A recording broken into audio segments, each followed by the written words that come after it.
Okay, guys, welcome to Unit 6. In Unit 6, we're looking at how to simplify these things called rational expressions.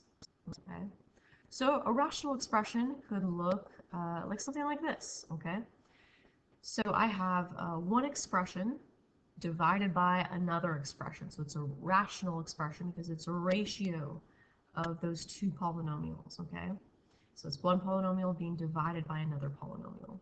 And we're going to look right now at how to simplify something like this, okay?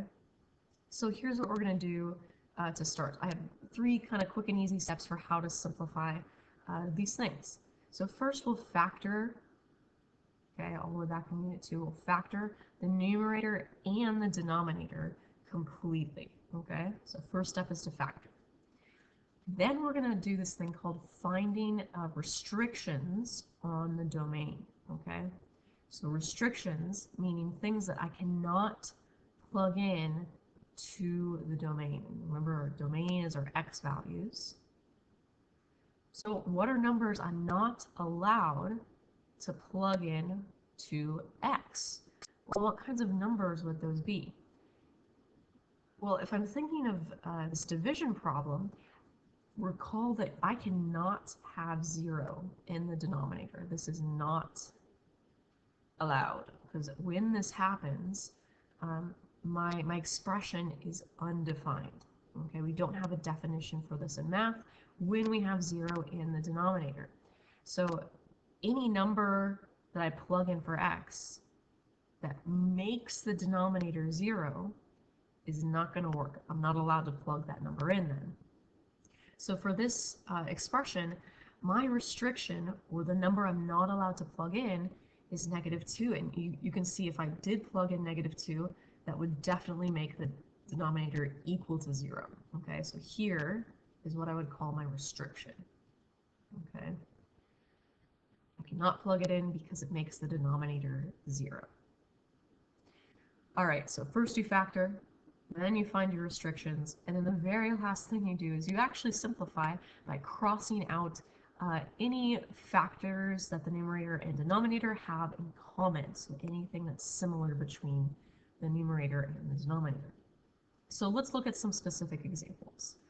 So something easy, like just 9/12. So we know that we could easily simplify this, like we could reduce this fraction, but you may or may not remember what's actually happening here, kind of in slow motion. So in slow motion, we're following these rules. So first, let's factor 9 completely. Okay, so if we're factoring 9, that would factor into 3 times 3. Those are its prime factors. Okay, 12, we could just think of two numbers that multiply to make 12, maybe like 2 and 6. And then 2 is prime, so I don't have to factor that any further. But 6, I can split that up into 2 times 3. So now I have all my prime numbers, they're all factored out. Here's where I would find any restrictions right now, because I don't have an x value I'm plugging in. I don't need to worry about restrictions. But then I would jump to step 3, where I'm crossing out any factors that the numerator and denominator have in common. So 1 for 1, I'm going to cross out the 3 here from the numerator and the denominator. Okay, and then I get the answer 3/4 when I multiply those back together. Okay, and we definitely know that 9/12 reduces, or it simplifies, to 3/4. Okay, so that's the process that we're going to be going through. Just now we're ramping it up a little bit and adding some variables in there and factoring. So let's try another example. If we had 2 times x, we're splitting that into its factors, and I just like to put a multiplication symbol there so I can clearly tell that 2 and x are separate factors. Those are two completely different factors. And then x squared I could split up into x times x. The restriction would be, so what I'm not allowed to plug in, I cannot plug in 0 for x, because if I were to plug in 0, that would make the denominator turn to 0. So that's my restriction. And then 1 for 1, I will cross out an x in the numerator and the denominator, and I am simply left with 2 over x. Okay, so this simplifies to 2 over x.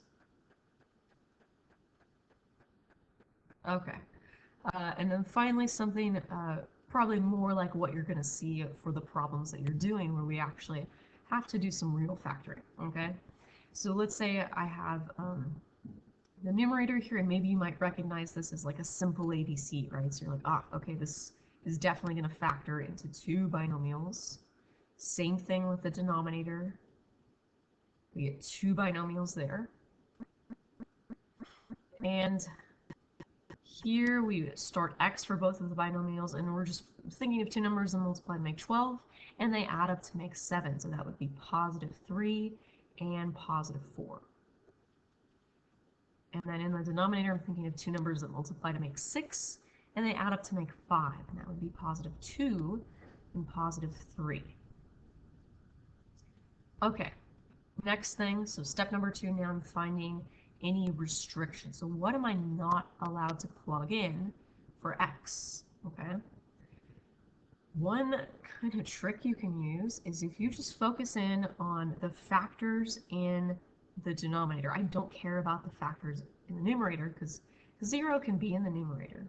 That's totally fine if 0 is in the numerator. It's just a problem when it ends up being in the denominator.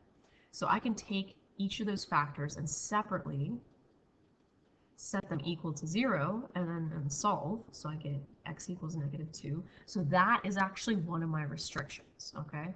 If I were to plug in negative 2, that would make this turn to 0, and then 0 times positive 1, well, that makes the whole entire thing just turn to 0. Okay, so negative 2 is a number I'm not allowed to plug in. Okay, and I can do the same thing for the other factors. So x plus 3 equals 0, solve, and I get x is negative 3. So negative 3 is also a number that I cannot plug in because it would make the entire denominator turn to 0. Okay, so those are my restrictions.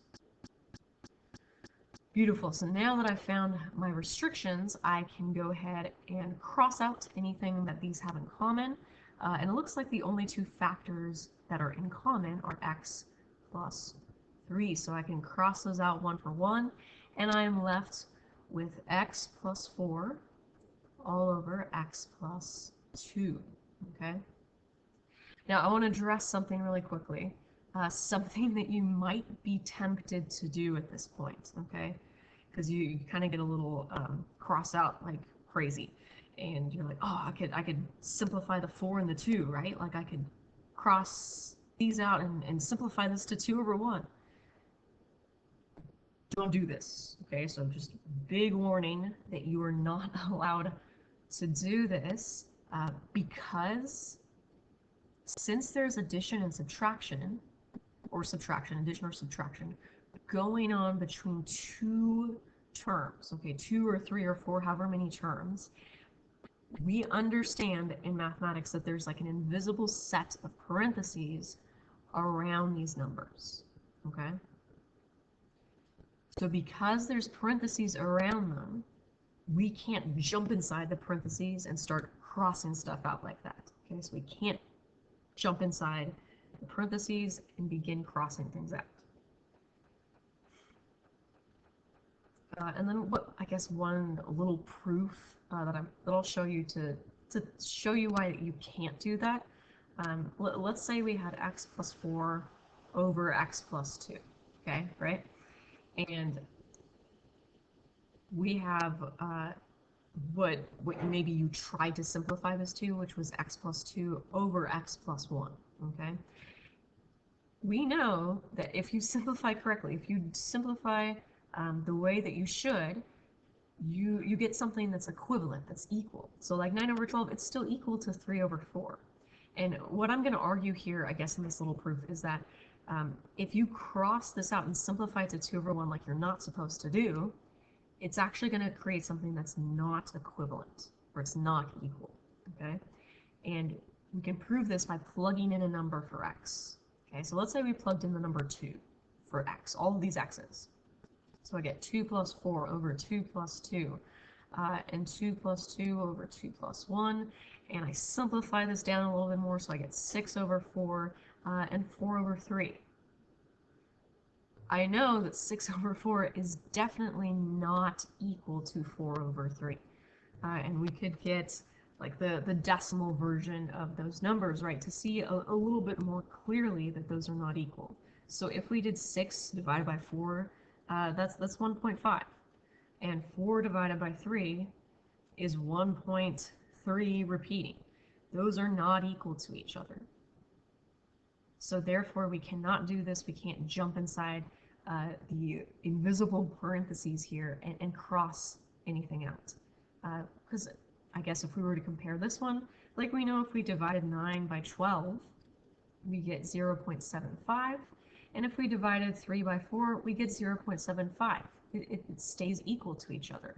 Where here, it breaks the equality. It's no longer equal when you jump inside the parentheses and start crossing stuff out. Okay? So there's a little proof to explain why that's happening, essentially. So now let's move over to some more complicated examples with a little bit crazier factoring, just to remind you how to factor, so these problems are a little bit easier, okay? All right, step number 1, I need to factor the numerator, and if I'm looking at the two terms in the numerator, I notice that they have an x in common, okay? So I'm going to take out the GCF of x from both of these and factor that out. And when I divide both of these terms by x, I get x plus 2 left over. The denominator, you may or may not recall that this is a special type of factoring. It might have been a while, but we recognize the way that this is formatted as different. I wrote different. Okay, difference of squares. Okay, so in difference of squares, if you recall how to factor difference of squares, that is going to split up into two binomials, and I'm imagining taking the square root of both of these terms. Don't include the subtraction symbol here, okay? So if I'm factoring this, and I take the square root, so I'm taking the square root of x squared, it gives me x and x. And then if I take the square root of 4, that's going to give me 2 and 2. And then the last step for difference of squares is I just have to make one of these binomials positive and one of them negative. Doesn't matter which one is which. Okay, I could have made this one negative and this one positive, and it doesn't matter which one you make. Okay. I almost did this, right? And maybe you're thinking, oh, x plus 2 and x plus 2, I could definitely cross those out. This is one of the biggest mistakes that I see people make with these is they, just get cross out happy. So remember, there was a step that happened before we start crossing things out. We need to find restrictions on the domain. So back up, I don't want to cross anything out yet. I need to figure out what's going to make the denominator equal 0, right?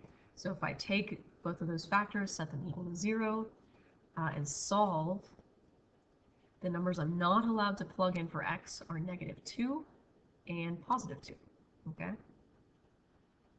Okay, now that I found my restrictions, I can cross things out. Okay, so x plus 2 and x plus 2, those can cross out, and it looks like I am just left with x over x minus 2.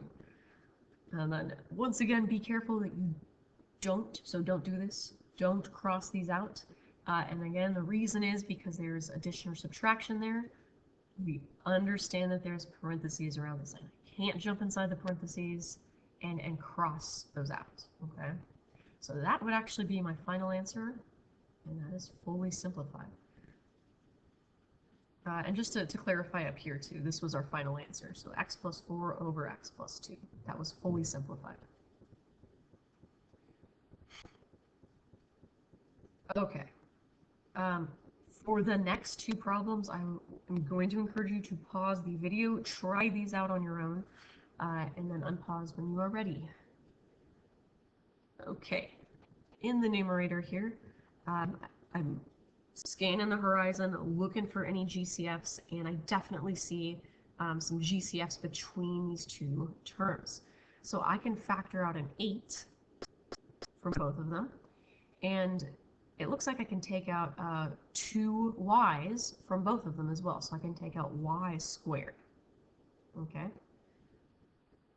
So once I divide both of these terms by 8y squared, I've removed that 8, so all that's left is just a singular y all by itself. And if I divide 16 by 8, I'm left with 2, and I took all the y's away, so it's just 2 by itself. All right, so that's the numerator completely factored. And then the denominator, I see again a couple GCFs I can work with, so I can take out a 2 from every term, and I can also take out a y from every term as well. So at this point, I am going to divide this by 2y, and I get just y squared left over, so there's just 2 y's left, minus, and since I took away that 2 and I took away 1 y, there's just minus y left, and then minus 2. Okay. All right, I just have a little bit more factoring to do for this, and then I can find my restrictions, okay? So I'm going to rewrite this down here. So my numerator totally looks good. That's completely factored. However, in the denominator, maybe you notice that inside the parentheses here, I again have a simple ABC, so I can factor this into 2 binomials. So there's our 2 binomials, and I'm thinking of 2 numbers that are going to multiply to make -2, and they add to make -1. Okay, so that would be -2 and +1. Okay.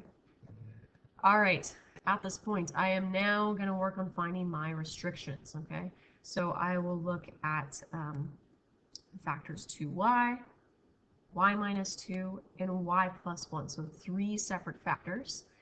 And I'll set each of those equal to 0 and then solve, right? So, I'm working with y now, so not x. So the things I'm not allowed to plug in for y, I can't plug in -1. Okay, I can see that right away. That would make this turn to 0. I can't plug in +2. And then if I was to look at this part here, like if I have 2y, and I set that equal to 0, or divide both sides by 2, well, 0 divided by 2 is 0. So if I were to plug in 0 itself, that would make the entire thing turn to 0. And you can check that to make sure, right? Like if you plugged in 2 times 0, if you plugged in 0 for every one of those y's, so 0 minus 2, 0 plus 1, and if you went through all of this, like 2 times 0 is 0, -2, +1, well, 0 times everything just makes the entire thing turn to 0, okay? So I cannot plug in 0 because it will make the entire denominator turn to 0, okay? So 0 is one of our restrictions. Okay, I'm almost done. I found my restrictions, and now I get to cross stuff out. So y minus 2 and y minus 2, I can cross both of those out. And then if I'm looking at this 8y squared and 2y, I'm actually going to factor those up a little bit further, kind of just like we practiced doing here for these problems. Like I took this number and I factored it into its prime factorization. So let me actually do that first before we cross anything out. So if I was to take 8 and split that up into its prime factors, I get 2 times 2 times 2. Y squared splits up into y times y, and then I have that multiplied by y minus 2. Okay, so that is the number 8 there, and that's y squared. I just split it up more into its factors. And I have 2 times y times y minus 2, and then y plus 1. Okay, so now I can begin to easily see what I can cross out. So I can cross out 1 for 1, those 2's. I can cross out a y here and a y there, and a y minus 2, okay? So it looks like all that I'm left with, in the numerator I'm left with 2 times 2, which is 4, and then there's just y, so 4y is all that I'm left with in the denominator, and in the numerator, and then in the denominator I'm just left with y plus 1, okay? So that is everything simplified. That is my rational expression simplified, and those are my restrictions.